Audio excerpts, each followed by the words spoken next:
complexity that is involved in rice is far beyond what most cooks understand.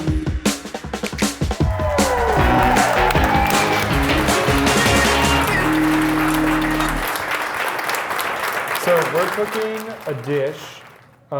It's very simply just rice, but at the same time, it's very much not just rice. It is a basmati rice pilaf with a sunflower seed and rosehip dukkha. A lot of those words probably make very little sense to all of you at this time. Not dukkha, that stuff's amazing. So thank you. It is. It's great. Thank you for selling it. So I'm basically showing you guys how we cook rice at the restaurant. This is also like something that is going to look painstakingly difficult and complicated for rice. Part of how we approach food at Galit is we'd like to do things that everyone knows and loves, but do it to the best version that anyone's had before. So from falafel to hummus to pita, the staples of Middle Eastern food, we're taking the identity of that dish and trying to elevate it to a level that people haven't had before, because theoretically, they will probably come back for it at least one more time. What we've got going on over here, I've got some onions, some garlic. We've got a Baharat spice, which is a spice from the Levant region of the world, aka Lebanon, Jordan, Syria, Iraq, Egypt, Israel. That is changes based off of where you're from, but mostly primarily cinnamon, cumin, black pepper, clove, allspice, coriander are usually the 6 culprits hanging around in there. Everyone blends it differently. It's all the stuff that basically traveled out of there, got to Venice, and then was sold for a lot more money to the rest of Europe for hundreds of years. Correct. Even thousands. So that is the major component of the rice. And I'll show you the technique, but the complexities of the dish come from a lot of these other ingredients around here. We've got golden raisins and currants that are dry. And then over here are the ingredients for our sunflower seed dukkha. Sunflower seeds. This is more Baharat. We've got some dried rose hips, which are used all over in spice markets all over the Middle East. A little bit of sea salt. And then this is hyssop. So we're making local za'atar, and I have a stockpile of it in the restaurant because I kind of told the farmers to grow too much than what we actually needed, which is fine because it's doesn't go bad because it's dried. So I've been throwing it in dishes all over the restaurant menu to kind of use it up, but also to brighten up all the flavors. It's got an almost fennel-y, anise kind of thing going on. It's also super herbaceous, a little bit of mint, menthol. So we're gonna get started. So I got the pan heating up. What I'm gonna do is I'm kind of starting to bring all this together in a way that kind of makes sense, from using the rice as a vessel to carry all the ingredients. That's the end game here. So I'm starting out with this pan that I'm getting warm. I'm gonna add some oil to the pan. And what kind of oil, chef? I think you can use whatever you want. Okay, Grapeseed through olive? We use a blend of canola and olive oil, 20% olive oil, 80% canola for this kind of thing. But also sometimes in the restaurant, I'm well, we get a pretty good deal on olive oil, so I'm just gonna use olive oil. And if the cooks are are we using olive oil now? I'm using olive oil now. Because for me, it doesn't. So your pragmatism is being ruled by your convenience. Yeah, I know how to cook. Sometimes they don't know how to cook without olive oil. Right. That's really the problem at hand. Right. Hold still. I'm going to fix this for you. This is going great. Because this chef coat of yours is perfect for microphone. There you go. Oh, there we go. Yeah. So we are sautéing, trying to. So you've got garlic, oil, and onions. And onions. So we've got an Italian cooking demo going so far. Sure. And Mediterranean, pan Mediterranean. So you sweat these down, and what happens so next? I'm doing medium heat. There's some salt in there, and that pulls out some of the water, helps them like cook a little bit faster. And I'm just kind of mixing them around. I want them to get to a point where, you know, like onions get clear when they're cooking, and then like somehow very quickly they're burnt. Yeah. Like I want to get like right in the middle where they like start to look like they're getting caramelized. So at this point now, I am really trying to move them around a lot so that they are not burning. So I've got the water is boiling, and because you're going to see with this rice, because I'm a crazy person, I cook rice this way, it doesn't make sense for me to put dried fruits that will absorb water in with the rice as they're cooking. But if you were to do this like in a pot with boiling water, and you put the dried fruit in, it would make sense because they would be hydrating the liquid, the sugars would be coming out into the liquid, and that would be flavoring the rice. But like I said, I'm a crazy person, and so what I'm going to do is I'm going to throw these guys into the pot of water to let them rehydrate. Just a little trick for you. And then kind of stir them around a little bit. Give them a little bit of time, and then they're going to rehydrate. Strain off the liquid. Once the rice is cooked, they'll go into the rice. That way I get an even cook on my rice. So that's currants and golden raisins, right? Currants and golden raisins, correct. Yeah. So now I'm getting a little bit of You're getting nice to that color. point there, my friend. Yeah, the garlic's starting to get a nice dark color. Yep. And I'm going to do something that seems really counterintuitive for most Can you of the all way that see we this, cook. by the way, on the screen? On the Yeah, screen. yeah, good, There's good. our cheat Okay. screen right there. I'll look at that.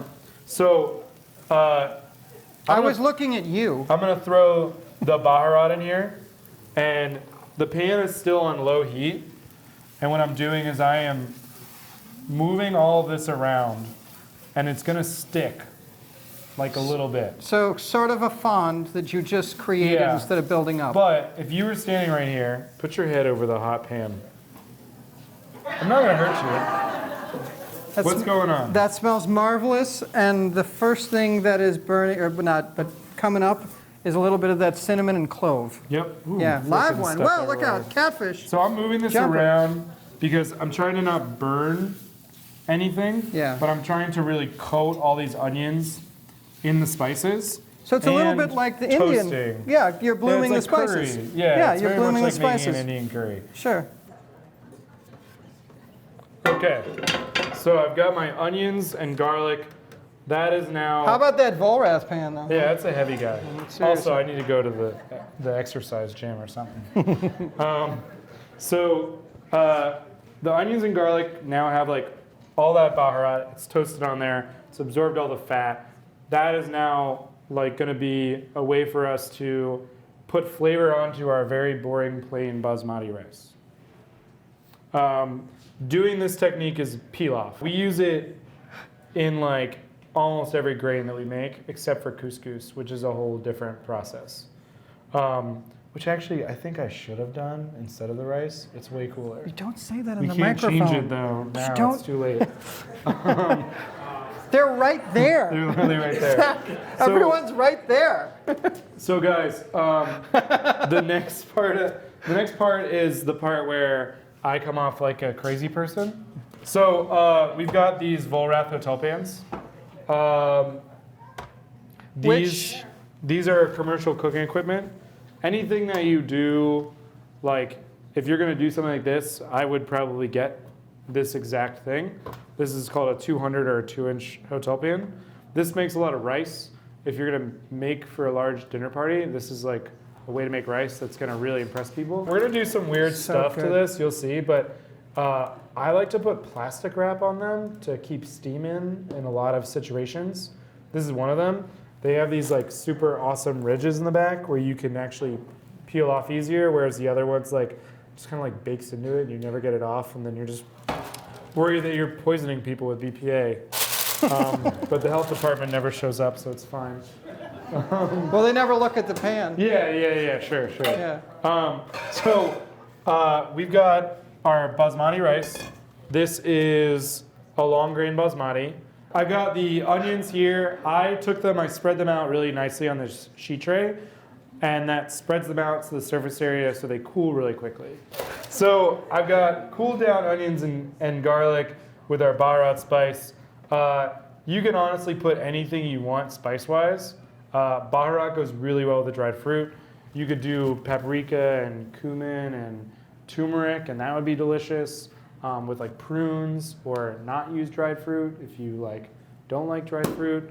What I could do is I could have left that in the pan, thrown the rice in there, mixed it around, and that would have been like fine. But I want to make sure that I'm keeping all these grains really nice before they even get cooked. If I start to like break them apart, they're going to absorb the water at different rates. There's different amount of surface area. This recipe is very specific. Everything we do at Galite is to the gram. And this one is the one that's like, it has to be to the gram. Because if it's any bit off, it's probably not going to work. So I don't think we're ever going to sit in those chairs, by the way. that's fine. I think we're just going to keep. I'm not really a sitter. I mean, I think we're just going to keep. I rolling. walk around a lot. Yeah. So I've got. Except sorry, I'm like maybe not once the showing rice you is guys. going, then we could sit in those chairs. Maybe. Yeah. So I've got That's what's the going on. onions and garlic and spices and the rice, and I'm adding the salt. So I am very gently just kind of like coating as much of the rice as I can with the onions and stuff and the spices, and trying to get that oil to like kind of coat every grain. What that's gonna do also is like, as the oil coats it, water and oil don't mix on a very, very small level. The water will now slowly, at a more slow rate, be absorbed into the rice because there's a coating of oil over each grain. Oh, wow. So I'm slowing the process. Yeah. I'm like seasoning and making things uniform, but I'm also slowing the process to make sure it's like very, very gentle. Science. Great. I told you I was crazy. Yeah. This is a terrible idea. Who did you learn this from? So I learned this and then have sort of like evolved it a little bit from my time at Zahav. When I was there, we were doing, we're going through a lot of changes. It was like very rustic, and we were going more towards fine dining. And every single meat dish or entree on the menu had its own side. And there's a period of time where we were making 4 or 5 different rices. And so we made them all like this, like different flavors, different techniques, and they were all like this. So you had to make it in a hotel pan, and you'd have to make, basically we ran out of food like every day. Like when I was there were 5 cooks, and we were doing 300 covers a night when Michael won the James Beard Award, and a sous chef and Michael. And like we literally ran out of food every night. We just started from scratch almost every day. It was absolutely insane. Cooks these days don't understand how nice they have it. Right. I used to work 16 hours a day, nonstop. And so this is like that, like same idea. And I've just like taken the same concepts, but I've kind of like taken things a step further. Like we used to throw rice in the pan, mix it around, and then I was like, that doesn't really make a lot of sense. Like why spend all this energy to keep the grains, and then we're gonna like crack it up in the pan. And like making sure that your water, and rice ratio makes sense. All right, so what's happening here is I have taken all the rice and poured the water in it. It's very exact measurements. And mixed it around so it's like very flat and even. Can you see that in the camera? Because it looks, yeah, you can. Yeah. Doesn't see? look really that good, does it? No, but Yeah. I'm putting plastic wrap on this to seal all the steam in that might be occurring when this goes in the oven, and then I'm putting aluminum foil on top of it. Very, very good lesson. I could, right here, you can't see it very well because obviously it's clear, but right here is a small hole. The size of your ring finger. Yeah, the size of my ring finger that I noticed. So unfortunately for the environment, but plastic's going in the trash. Because if there's a hole in the plastic, if anything is off kilter at all with this, it's not gonna work. So I have to make sure that everything is nice and even. This is the worst thing that happens There you go. in restaurant kitchens. That's why I'm here, for the assist. So I am going to get this plastic wrap really nice and tight.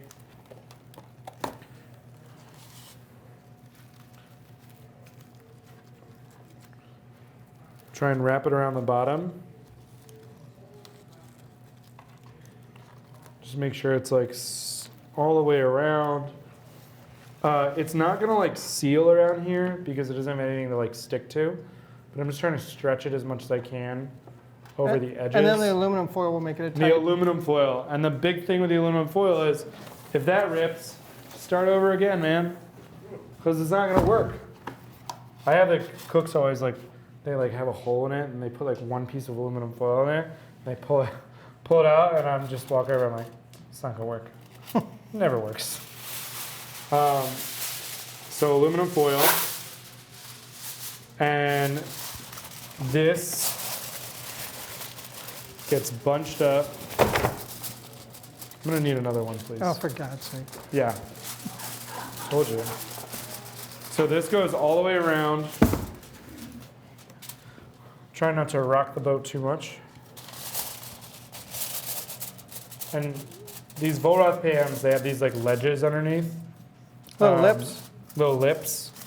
And so I am bunching up the bottom, and then I take the whole thing, and I run my fingers around the edge, and that creates like a tight seal.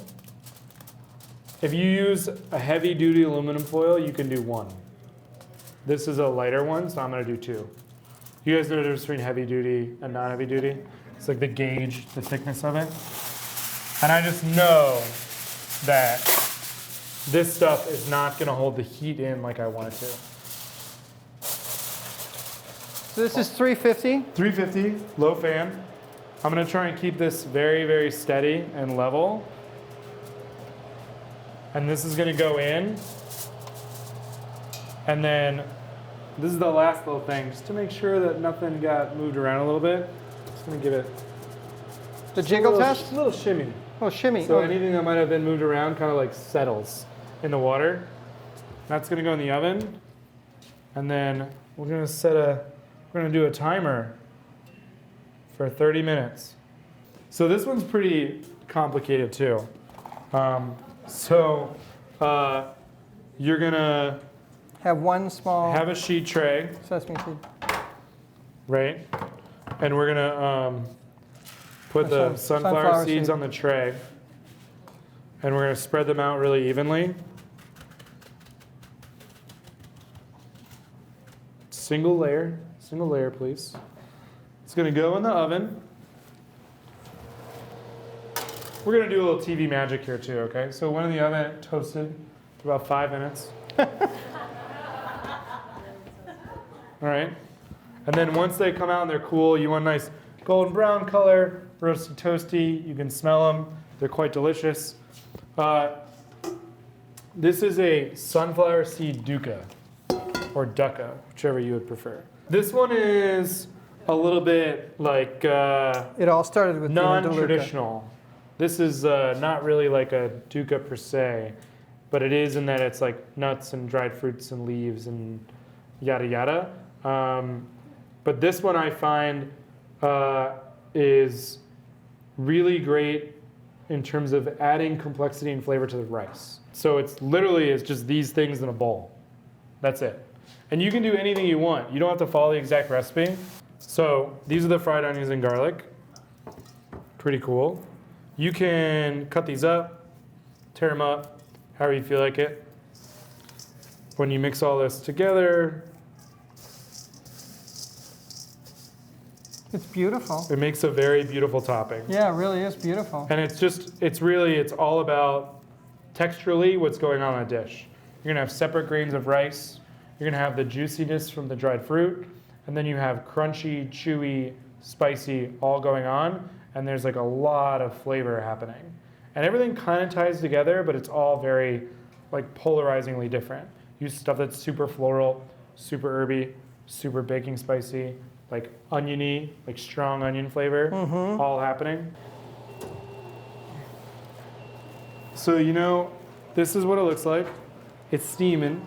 It's like, Now I can feel in there a little bit that like there's not water moving, so it's like pretty solid, which means that it's mostly cooked all the way through. it's like Jiffy Pop.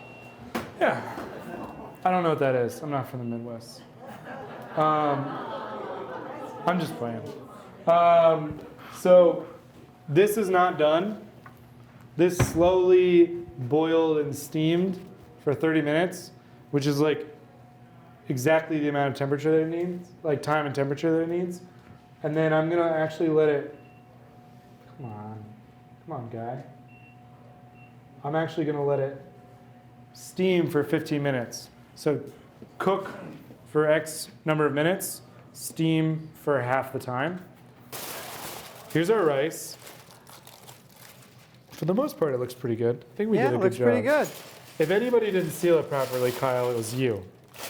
You know, that's not fair. I was standing off to the side the whole time. It was definitely you. It was not me. I've got this rice. Fiddling with this thing. It is pretty steamed. 30 minutes cooked, 15 minutes rested. I have forks. Why do I have forks? To fluff it, because every grain matters, right? Every grain matters. Every grain matters. Do you have that as a T-shirt for the crew? It's a tattoo that I will never get. Because my parents would then really be disappointed. Yeah. All right, so I'm gonna move this out of the way so you guys can see this. Then this you can't is be really buried fun. You can do this in the pan, but it's so much more dramatic if I take it out. So, you know. In the restaurant, we'll have like a table filled with like 5 of these, and it's just like one dude just flipping them.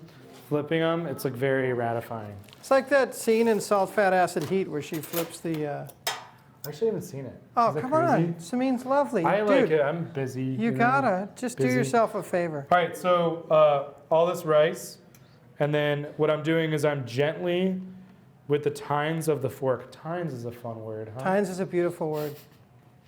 I am breaking apart, but not smashing, because all the grains, because we've treated them like this, are already pretty separate. But if this cools, and I haven't broken it up, it will cool in that like packed in a Chinese to-go food container situation where it's like a block and it never comes loose. Which in those instances I kind of like. Right. Yeah. But we're not trying to accomplish that here. Have you ever unfolded one of those containers? It makes a plate. It makes by a the plate. way. It's pretty great. It's just, that's the secret. Yeah. So I am just Also, Catherine de Fluffing. Medici gets credit for bringing the fork to Europe. She didn't. It's totally false. Oh, I didn't know that. Yeah, she didn't do it. It did like that's like one person. There wasn't one person. It's like saying who won the World Series last year. It wasn't one person. It was a whole team. There was sort of a cultural movement. But it started with a two-tine hold your meat so you can cut it sort of deal. And then it grew from there. But it was also in fits and starts. And we didn't get to the 3 to 4 tines for several years. That's all I'm going to say about that because it's really Zach's night. It is my night. Yeah. I get one, guys. Dad's night out. Okay, so now all this rice is really nice and separate. What you can do is you can like taste it to see how it is. Okay, that's it, pretty good. There's ways to check if this is like done right. I mean, I know like everything that could go wrong with this because I've done it so many times. Do you know by sight and feel at this point? Yeah, I mean, I haven't worked with this exact grain of basmati before, but like it did a pretty good job of doing everything the way it was supposed to. In an oven I've never used before, I've never practiced it. Like usually, you know, you mess up the first one and then you know how to adjust. Right. So every grain is separate. It's going to cool really nicely. And then like you can see that they've gotten longer as they cooked because they don't just expand like with a larger diameter, they grow. Like the starches all expand. So long grain basmati gets longer. Like a balloon animal. You're really good at this. So anyway, another way that I can always tell if it's cooked or undercooked, I can look at an individual grain, and if there's anything that's like vaguely white and not opaque, then I'm like, immediately before I flip it and fluff it, I'm like, it's not cooked all the way through. Would that be the al dente kind of? Yeah, but you don't really, there's no al dente here. You don't want what that, I mean? Like, yeah. you don't want like hard cooked rice. Right. That's your Uncle Ben's. Right. Yeah. So I'm looking at it and I can see that it's cooked all the way through. It's pretty opaque. So then I would have fluffed it, flipped it over and fluffed it. If it wasn't, you can always put it back in the oven for a little bit, usually like 10 minutes minimum, just to get the temperature up again so it can like keep steaming itself. Or you didn't add enough water and then you're really screwed. So that's kind of like very important. Like, Can I try something? you can, yeah, of course. There's a little bit of water in the bottom of your pan, then it hasn't heated up enough and absorbed it. Your temperature of your water is maybe too cold, or you have too much, or your seal isn't right, or you like have the pan tilted. Your kitchen is like off a little bit, and so your pan's sliding this way. That's a real and thing. You get oven like this. Yeah, we had to shim up our stove. Yeah, because it's. I mean, it happens a lot. Like, I had to level the floor in the Galit kitchen where the oven was going.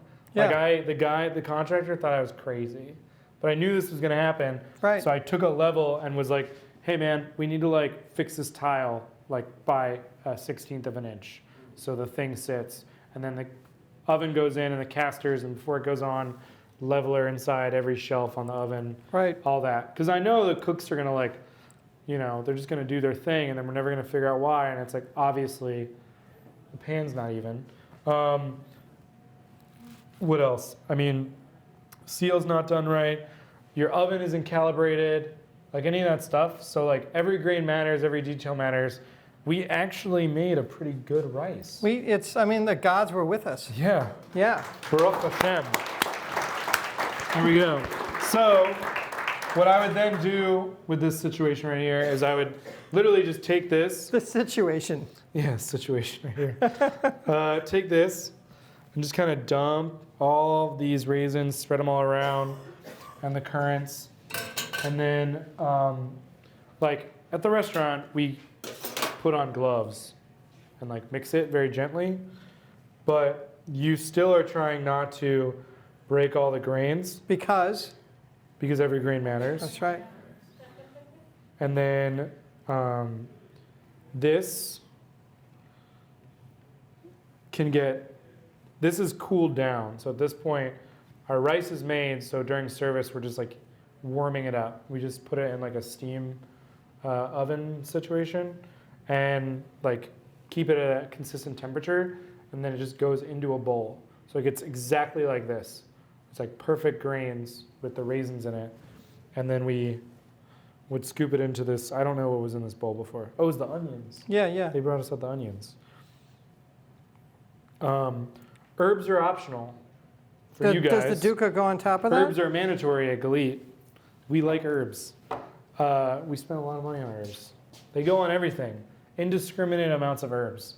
I love the freshness of them. So like on this in the restaurant, we put a little bit of chopped parsley on top, underneath the dukkha, and that like gives it like a bright freshness that isn't happening with all the other things that are like dried and cooked. Right. And then this is a dukkha, but it also is inspired a little bit by my trip to Israel in September. And I went to the markets and I saw all these guys have started to do these like rice pilaf mixes as like a staple. And so what they're doing is they are making like spice mixes, and then they like sell them as a thing that you put in a boiling pot of water with rice to like season your rice. And so this is like, they usually have the fried onions or the dried onions and they rehydrate. And so it's like very commonplace with the spice merchants now. So this is one that is like, this is kind of based off of that, but I don't want to like cook rice differently than this. Right. With a bunch of weird random stuff in it, like a home cook. So we just put it on top and it gets. Was that just a knock against home cooks? No, it's just like we can show technique a little bit better than like if we were just boil water and rice. I thought you were listening. That's like the whole point of this, is we don't want to just boil water and rice. And this gets like a lot of it. Like a good amount on top. Ooh. All right, now we can bring out the samples. Thank you, everyone, for being here. Thank you, Madison College, for this fantastic series. Thank you, Chef Zach Engel, for being here. Thank you, Vollrath, for your partnership. We couldn't do it without you. Thanks, guys.